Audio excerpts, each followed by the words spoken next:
sejam bem-vindos ao primeiro programa de TV do projeto Educação Inclusiva, Modificando Atitudes e Comportamentos. Esse projeto é realizado pela Fundação Demócrito Rocha, com patrocínio da Assembleia Legislativa do Estado do Ceará. Estamos produzindo uma série de conteúdos de fácil assimilação sobre o papel da família, da escola e do poder público na inclusão de pessoas com deficiência no espaço de aprendizagem escolar. O tema desse primeiro programa de TV é Políticas Públicas para Pessoas com Deficiência. Eu converso com Andréia Vieira de Mendonça, professora do curso de Pedagogia do Núcleo de Educação à Distância do Centro Universitário Cristos, Unicristos, da Prefeitura Municipal de Fortaleza e do Governo do Estado do Ceará. Ela é doutora em Educação Brasileira pela UFC e também converso com Ana Fabíola Moura Dias, que é graduada em Letras, Português e Inglês, psicopedagoga, está concluindo Neuropsicopedagogia e Educação Especial e é coordenadora da Associação Pestalozzi de Fortaleza e há 14 anos trabalha na Educação Especial. Sejam muito bem-vindas, muito obrigada pela presença de vocês. Como a proposta do nosso projeto é ser cada vez mais didático, né, para ampliar o entendimento sobre o que é inclusão, eu queria que a gente começasse falando, explicando quem são as pessoas com deficiência, quem a gente pode entender, de que forma a gente pode enxergar e compreender essas pessoas. Pronto, Paulo. Primeiro eu quero agradecer a oportunidade de a gente estar aqui falando sobre o tema que é tão importante. E sobre as pessoas com deficiência, se a gente for ver na questão da legislação, por exemplo, o público-alvo da educação especial são as pessoas com transtornos globais de desenvolvimento, e aí a gente tem as pessoas com transtorno do espectro autismo, que é o maior índice que a gente tem hoje, e a maior prevalência da deficiência na educação fundamental, no ensino fundamental. Temos as pessoas com altas habilidades e outras deficiências, né, que são as pessoas com deficiência múltipla, motora, visual, auditiva. E todas essas pessoas têm alguma limitação de ordem física. Mas quando a gente pensa na deficiência hoje, a gente não se limita a esse contexto fisiológico da questão dessa ordem, dessa deficiência, dessa limitação nessa ordem, nesse contexto. Mas a gente pensa a deficiência como um modelo social, né? Que está para além daquela pessoa, mas o entorno, né? Que se a gente tem uma sociedade, um entorno realmente inclusivo, a gente vai conseguir fazer com que aquela pessoa supere as dificuldades, as limitações e desenvolva todas as suas potencialidades. Historicamente, tem sido um conceito de deficiência que traduz uma sociedade extremamente excludente. Então, essas pessoas com diagnósticos de deficiência, seja de qualquer natureza, normalmente têm sido excluídas de todas as sociedades, né, ao longo dos tempos. Mas, assim, desde a década de 1960, a gente vem pensando e vem se falando muito a partir dos movimentos sociais sobre essa questão do modelo social de deficiência, que traz para a sociedade um papel importante de se organizar, de se contextualizar para que a pessoa com deficiência tenha todas as oportunidades de superar e tenha condições de se desenvolver ao máximo. Então, a gente passa a pensar a deficiência para além das questões fisiológicas. Quer completar, Fabíola? Primeiramente, quero agradecer o convite. Acredito que a Andréia colocou perfeitamente, né, o que são as pessoas com deficiência, explicou, né, deu exemplos, e a gente vê cada dia na sociedade essas pessoas, né, inseridas. Hoje em dia se fala muito no autismo, mas a gente, como a Andréia disse, né, a gente tem vários tipos de deficiência. Agora vamos entender o que exatamente é essa educação inclusiva, né? Qual é o conceito de inclusão que a gente deve entender para que, de fato, essas pessoas estejam na sociedade, né, com direitos e deveres garantidos, né? Quando a gente fala em educação inclusiva, a primeira questão que vem à mente é o público-alvo da educação especial, que é esse que eu citei anteriormente. Então, a gente pensa na educação inclusiva com foco na pessoa com deficiência. Mas, ao pé da letra, a educação inclusiva é a educação para todos. É aquela educação que vai atingir a todas as pessoas, Então, para eu pensar em educação inclusiva, eu tenho que entender o conceito de sociedade como uma sociedade que contempla toda a diversidade humana, que não tem aquele foco de encaixotar e rotular as pessoas, e uma sociedade que permite essa diversidade, que aceita e que inclui essas pessoas da mesma forma. Então, é uma sociedade para além dos estigmas que a gente tem nos nossos ambientes de trabalho, de escola, né, de família. Então, a gente pensar a sociedade para a educação inclusiva, é a gente pensar na educação inclusiva trabalhando a escola para que ela realmente consiga incluir a toda a diversidade humana. Então, nisso eu tenho que pensar como fazer uma escola, como preparar uma escola apta a receber a pessoa com deficiência e desenvolver ela ao máximo.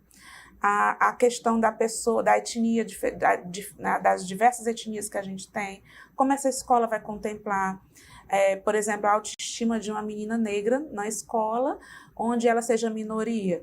Então, a escola tem que ser pensada para ela e para os outros, né? A questão de gênero, a questão socioeconômica, cultural, de religiosidade também, que é muito importante a gente falar. Então, a questão da educação inclusiva é você trazer à tona todas essas temáticas e fazer com que, por exemplo, uma criança, já no ensino infantil, na educação fundamental, ela, independente de qualquer tipo de diversidade, ela tenha a sensação de pertencimento naquela escola. Ela consiga construir uma identidade, uma autonomia a partir daquela escola que ela frequenta e se sinta parte daquele processo. Não? Então, assim, ela tem que se sentir incluída. Então, a educação inclusiva, ela é para todos. Exatamente. É uma situação, um debate que a gente sempre coloca em questão, porque quando fala assim educação, já pensa no termo escolar, né? A educação inclusiva está ligada só extremamente à escola.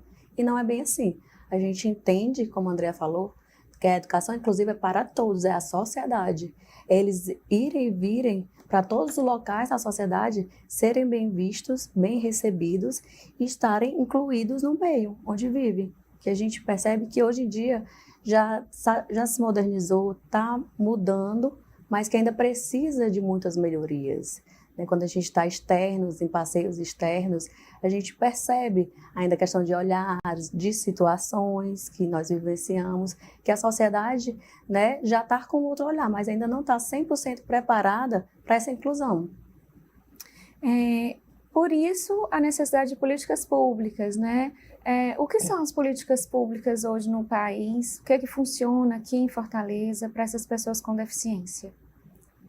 Quando a gente fala em políticas públicas, está no cerne da questão, né? Porque se começa a falar em educação inclusiva, já a partir da década de 1980 e 1990, que foi o grande boom no movimento internacional e também movimentos nacionais, que começou a se tratar e transformar a educação inclusiva. Então, ela só conseguiu, a educação inclusiva que a gente está nesse processo, como a Fabíola diz hoje, ela parte de políticas públicas, que chegaram, e de movimentos sociais, que um implementa o outro para que a gente consiga ter algum avanço.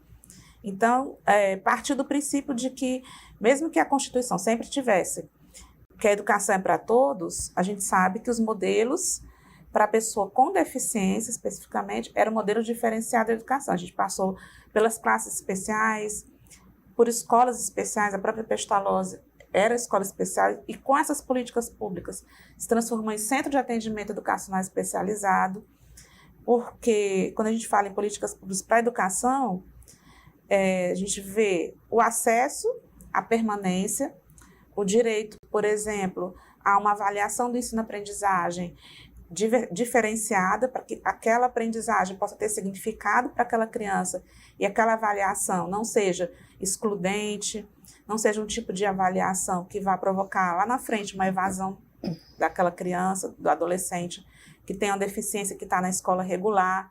Então, assim, tem que se pensar em tudo.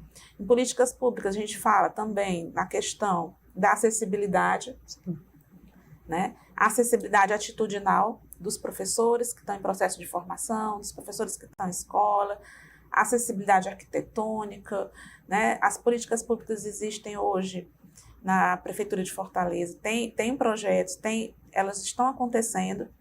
mas ainda estão no curso. A gente ainda precisa que elas atinjam um número maior de pessoas, para que efetivamente a educação inclusiva aconteça. E quando a gente fala em políticas públicas para a educação, a gente vê também essa questão de formação de professores, de formação continuada, de acesso, por exemplo, a questão do passe livre, né, que a gente tem para a pessoa com deficiência, que são questões básicas que só assim é possível para aquela família, por exemplo, que tem uma baixa renda financeira, conseguir levar o filho para a terapia, conseguir levar o filho para a escola. Então, por exemplo, passe livre, né, é uma política pública que faz com que aconteça. A questão do fornecimento de medicação também, porque alguns fazem uso de medicação contínua. Então, todo esse processo que envolve o fazer acontecer, o fazer aquela criança ter uma qualidade de vida, são várias políticas públicas que estão interligadas, que afetam diretamente na vida dessas pessoas com deficiência. Mas, assim, é importante que a gente fale sobre isso, porque muitas vezes a gente não percebe, mas quando elas deixam de acontecer, né, elas afetam diretamente na qualidade de vida. A professora que está na escola com aquele menino, por exemplo, que não recebe a medicação, faltou, né, que se desestabiliza e aí não tem acesso àquela medicação por algum motivo. A professora já sente que ele não consegue render, não funciona, não fica legal e vai afetar diretamente no rendimento. Então, assim, são várias as questões. Então, é muito importante a gente falar e a gente também reivindicar novas políticas públicas nesse sentido, porque precisa. Olhando no aspecto da educação, o que eu gostaria de frisar bastante, e porque assim a gente vê que embora tenha-se muito conhecimento, mas em alguns locais o acesso não chega à informação. Então, assim, as políticas públicas, elas garantem a matrícula, a criança, o adulto, o adolescente, estar na escola da rede comum, seja pública, seja particular, porque negava-se muito, né? Ah, tem um laudo, tem uma deficiência, não tem vaga. Dava uma desculpa para a família, né? Não, nós estamos com a sala cheia, já completamos. E a família andava, procurava um outro espaço até encontrar. E muitas vezes nem chegava a encontrar, né? Então, assim, eu acho que tem que frisar muito essa questão que as pessoas com deficiência têm direito, sim, de estar na escola. Inclusive é crime, né? A escola não aceitar um jovem, uma criança com deficiência, né? Quando isso acontece, porque certamente acontece com frequência, qual que deve ser a atitude da família quando uma escola rejeitar a matrícula? Pronto, a gente orienta sempre que quando a família tenta a matrícula, se for uma escola da prefeitura, por exemplo, a gente orienta que procure o órgão da prefeitura, a sua regional. Normalmente, na rede pública, tem um calendário com a matrícula antecipada para as pessoas com deficiência. E a gente orienta que quando a família procura fora desse tempo, que a escola mais próxima da sua casa nega, que procure a regional, né, a sua regional do bairro, e que verifique a situação. Normalmente, nesse sentido, elas são atendidas. Quando é uma escola pública, particular, já é mais complicado, né? Muitas vezes as famílias precisam se dirigir até a Defensoria Pública para conseguir o acesso a essa matrícula. A gente estava falando antes de começar a gravação, né, na importância do diagnóstico. Não adianta a gente chegar na escola, né, se não tem um diagnóstico das deficiências ocultas, né, principalmente o autismo, que são diferentes níveis, e muitas vezes o diagnóstico ele não é de apenas um profissional. De que forma tem sido vivido isso, essa busca pelo diagnóstico? De que forma o poder público tem que ser mais incisivo, tem que ser mais presente, facilitar mais esse acesso ao diagnóstico? Pronto. É muito importante a gente falar sobre isso, porque certamente muitas famílias nesse momento estão passando por esse processo, né?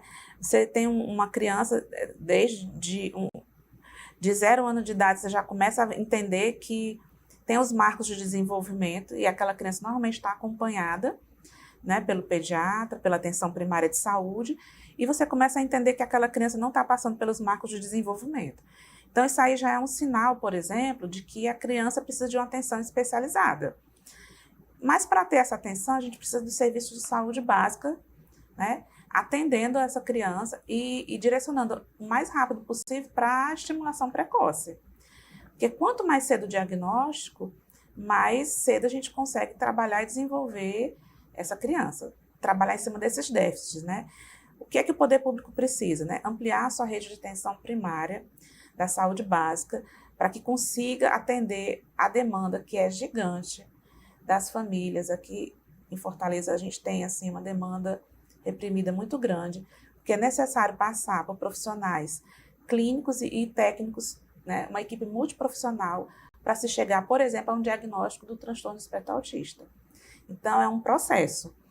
Você tem que passar por uma equipe multiprofissional, com fono, terapia ocupacional, psicologia, pelo menos. Psicopedagogo já na estimulação Sim. precoce também é importante nesse processo, para que possa ter um embasamento e depois ir a um neuropediatra, a um psiquiatra infantil, que vai fechar ou não esse diagnóstico. Muitas vezes consegue ser um processo com um tempo curto, quando ele passa por todos esses profissionais. Muitas vezes precisa de um acompanhamento maior para ter um diagnóstico realmente fidedigno, mas o maior empecilho hoje é o acesso a esses profissionais. Existem muitas famílias em fila de espera, em postos de saúde da Prefeitura de Fortaleza. Embora a Prefeitura tenha demonstrado a intenção de fazer com que essas filas caminhem e andem, mas a gente tem na prática uma dificuldade emergente e que está aumentando cada vez mais pela prevalência do índice que aumenta cada vez mais do TEA. Então, a gente precisa desse diagnóstico, porque só a partir dele a gente consegue fazer com que essas famílias tenham acesso Sim. às políticas públicas que são direcionadas para essa pessoa, né? Então, acho que o fundamental nesse momento é conseguir o acesso ao diagnóstico, porque isso vai incidir diretamente sobre a questão da educação. Porque só assim ele vai conseguir ter a matrícula no tempo certo para a pessoa com deficiência, só assim ele vai conseguir ter acesso ao acompanhante terapêutico, né? Mesmo que ele esteja numa escola privada, ele precisa desse diagnóstico para ter acesso a todas essas políticas públicas voltadas para o seu desenvolvimento. E pergunta-se muito, né? Sempre me pergunta, Fabíola, o que está acontecendo? Que a gente vê que o número de autista, falando de autista porque é o que se fala mais, mas são todas as deficiências, né? Aumentou grandemente. Todo dia nasce um autista, eu fico perguntando.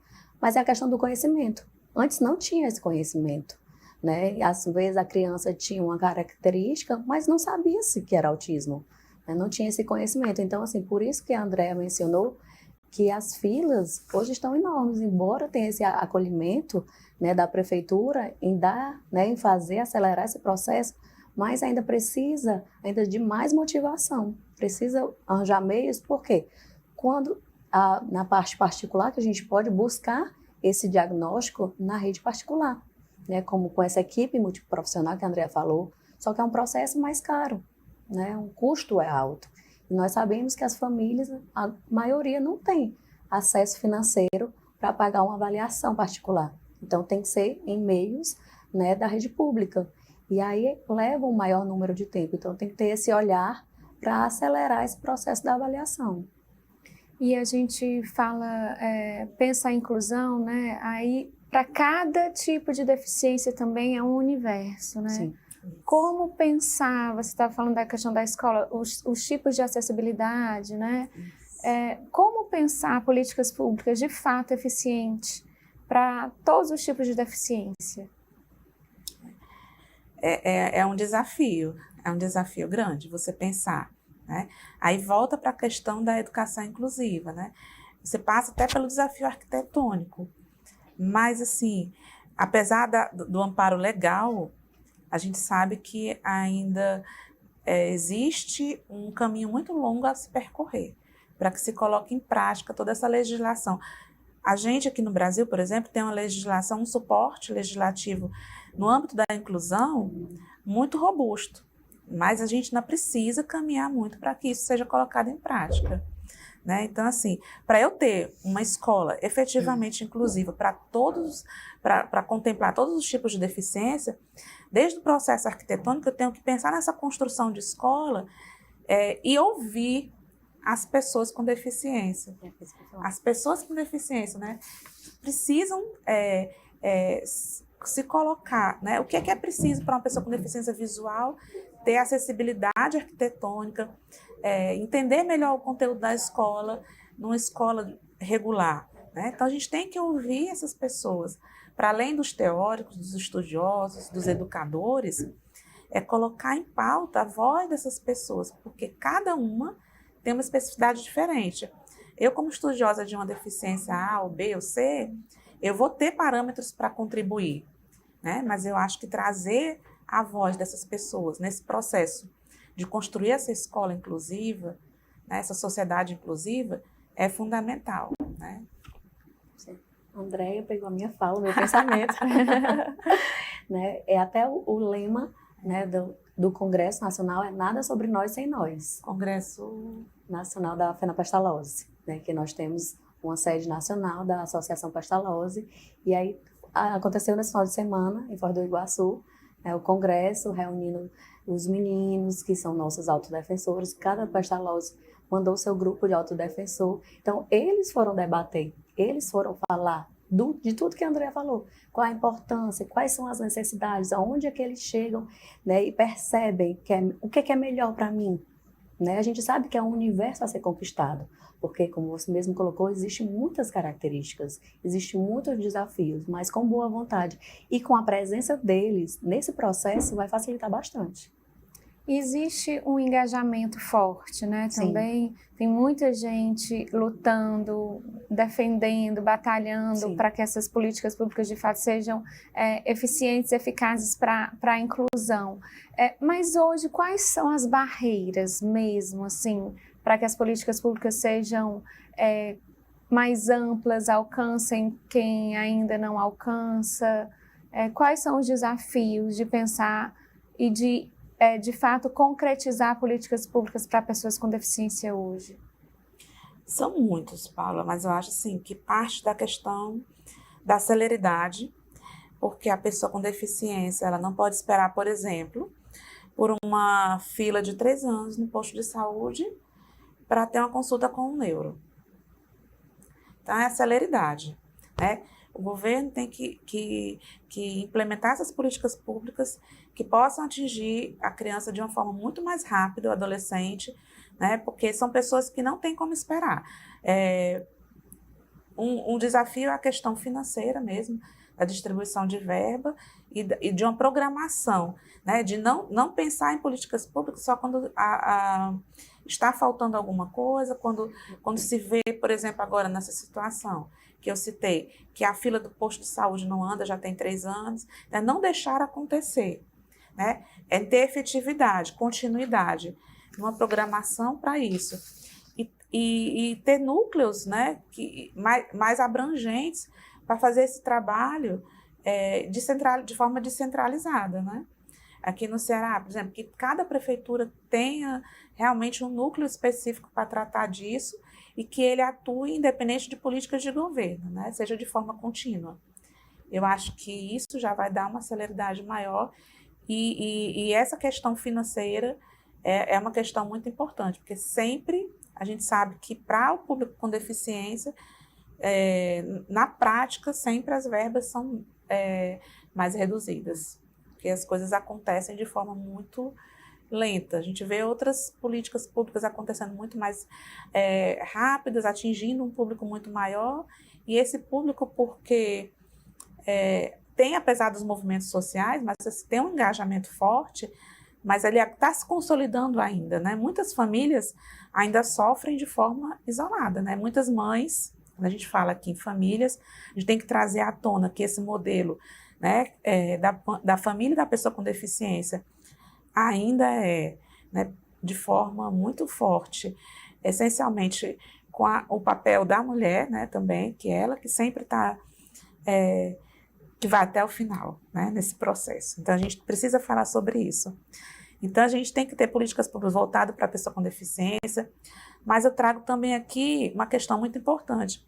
A gente precisa falar em políticas públicas também para essas famílias, né? São famílias que precisam de uma atenção para poder trabalhar né, e desenvolver essas Suporte, crianças. né? Sim. Tem que ter um suporte, né, do governo para poder isso acontecer de forma que traga qualidade de vida para a família também, né? E outra coisa que quando você estava falando que me veio à mente, além dessa questão do laudo que precisa ter, essas filas precisam andar, né? O pós, né? O que vem a ser o pós do laudo? Depois que eles tiverem o laudo em mãos, eles vão precisar ir para um espaço. E esse espaço está com a capacidade para recebê-los? Tem as vagas? Precisa de ampliação? Né? Então, precisa desse olhar das políticas públicas para ampliação de vagas nos centros de atendimentos, nas escolas. Então, assim, depois, porque o laudo é importantíssimo, o que, né, a segunda importância vem a ser os espaços para receber essas pessoas laudadas.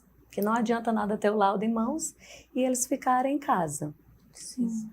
Fabíola, você é coordenadora da Associação Sim. Pestalozzi de Fortaleza, né? Como é que é o trabalho da associação? Também dá esse suporte para a família, né? Sim. Assim, nós somos um centro de atendimento, né? Lá é o mundo, porque nós temos tanto a parte clínica, que é, né, a gente tem um convênio, nós temos convênios, a gente tem um convênio com o SUS, que dá, né, essa parte das terapias, o acesso às terapias. Nós temos psicologia, fonoaudiologia, terapia ocupacional, fisioterapia, musicalização, nosso médico, né? Nós temos o espaço do atendimento educacional especializado, que é o AEE, que dá esse suplemento, né, para os alunos que estão com o laudo, estão na escola, porque para estar no AE é preciso estar na escola comum, né? Dos critérios da lei do AE é estar no contraturno na escola. Então, em algum período, lá como nós funcionamos o dia, manhã e tarde, em algum período eles estão na escola e no contraturno eles estão com a gente. Eles estão na escola pela manhã, no contraturno eles estão à tarde com a gente. Então, assim, a gente está esse suporte, suplementando, desenvolvendo as habilidades básicas e nós também trabalhamos com assistência social, né? Que são as ações sociais. Nós fazemos palestras, passeios externos, dando apoio tanto às pessoas com deficiência como às famílias. E nós temos, né, a nossa intervenção, a estimulação precoce, que vai agora de 0 a 4 anos, que é a coisa mais fofa, porque a gente já tem, né, crianças, bebês, né, nesse processo de avaliação. Né? Então, a gente tem uma equipe multiprofissional que atua na estimulação precoce, já para estimular, para desenvolver, né, essa criança com deficiência. Você conhece, André, o trabalho da associação, Trabalho. né? Eu também trabalho com as meninas lá. E, assim, uma questão que eu quero pontuar muito importante. Foi muito bom a Fabíola colocar, porque a gente falou muito das políticas públicas para chegar até o diagnóstico. Mas, assim, para ter acesso às terapias é uma outra luta muito grande.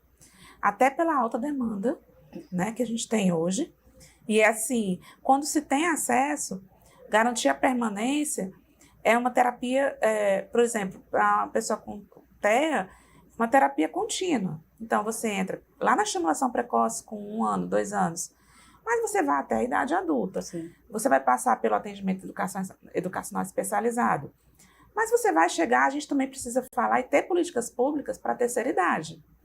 Nós temos pessoas com deficiência que estão na terceira idade, seja TEA, seja síndrome de Down, sejam outras deficiências.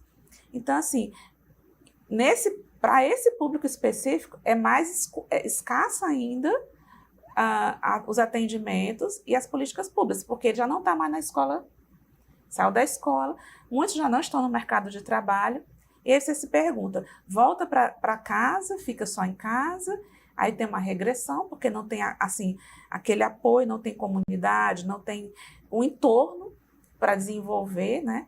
A gente já tem um problema social em relação ao envelhecimento da população, o que fazer com nossos idosos. Então, também é importante a gente pensar na pessoa com deficiência quando ela atinge essa terceira idade. Então, assim, para se falar de políticas públicas, a gente tem que falar também nesse nicho. E uma coisa muito importante que a Fabíola falou sobre atendimento educacional especializado, que é um atendimento que vai dar suporte e acessibilidade para aquela criança, para aquele adolescente estar na escola regular. Então, no contraturno, ele está no atendimento educacional especializado, que nós chamamos de AEE. O AEE, ele é legalmente, não só papel da prefeitura, do Estado, mas também da rede privada.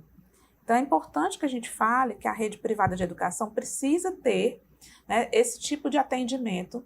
Então, a escola que você vai matricular seu filho tem que ter um núcleo de atendimento educacional especializado dentro daquela escola que vá atender as especificidades do seu filho, da pessoa com deficiência, para o que ele precisar dentro daquele espaço escolar.